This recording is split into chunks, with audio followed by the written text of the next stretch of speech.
தேனி மாவட்டம் ஆண்டிப்பட்டி அருகே உள்ள அம்மச்சியாபுரம் மலை அடிவார பகுதிகளில் தொடர்ந்து இரவு நேரங்களில் நடக்கும் மணல் திருட்டு சம்பவங்களால் நிலத்தடி நீர்மட்டம் கடுமையாக பாதிக்கப்படும் அபாயம் உருவாகியுள்ளதாக விவசாயிகள் குற்றம் சாட்டி உள்ளனர்.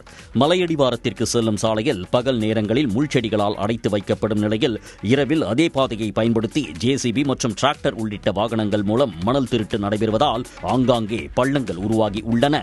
இதனால் மணல் திருட்டு கும்பல் மீது கடும் நடவடிக்கை எடுக்க வேண்டும் என சமூக ஆர்வலர்கள் வலியுறுத்தி உள்ளனர்.